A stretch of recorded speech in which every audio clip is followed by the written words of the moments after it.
Good evening. First of all, I would like to thank Ellen Bukovich for her help on this project.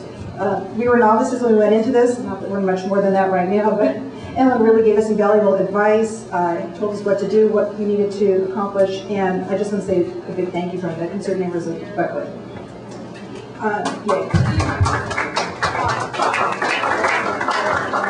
It's all volunteer time, folks, and it's a lot of volunteer time, so we really appreciate it. As Ellen said, the conditional use permit and the expansion of the Buckley School, which is a $70 million expansion, has been approved, much to the dismay of the concerned neighbors of Buckley.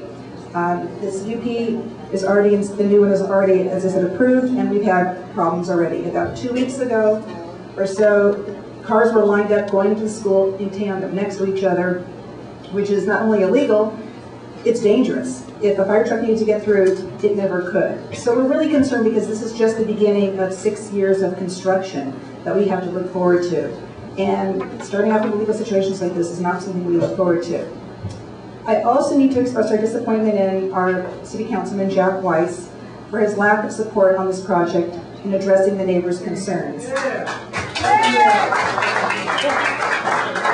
As neighbors, we were not against the project. We just wanted it to be reasonable and make it work for the people who have to live with this school and the project. We had some very reasonable accommodations that we asked for, and Jack said he's in favor of education, basically, and really listened to us, but did not want to grant us the minor things that we requested, traffic being one of them. Another issue is something that we really, as neighbors, don't understand. When some of us built homes in Sherman Oaks, we were required to put in curbs and gutters and repave the city street. That's what's required of a developer. This is a $70 million project, but Jack chose to negate that for the Buckley School, and they don't have to do that. But what Jack did say is that the city would pay for the street to be repaved this past summer. Well, there were some building projects going on, and so therefore the street could not be repaved. It was postponed until next year. Jack will be out of office next year. The city budget is tight. So aside from us not understanding why this $70 million project doesn't have to do the same thing that we homeowners had to do, and believe me, our homes were not $70 million, now the city is going to be doing it. But Jack, my question to you right now is, you're going to be out of office as city councilman.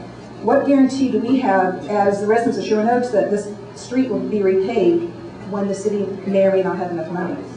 Well, let him. Okay. So I appreciate if you could address that, because we have been told by representatives of the city that there just may not be enough funds, and that was one of the few accommodations that were received. So we are concerned. The committee is not disbanding because we are still going to be living in Sherman Oaks and dealing with this for years to come. So we appreciate all the support that you have shown us. Thank you.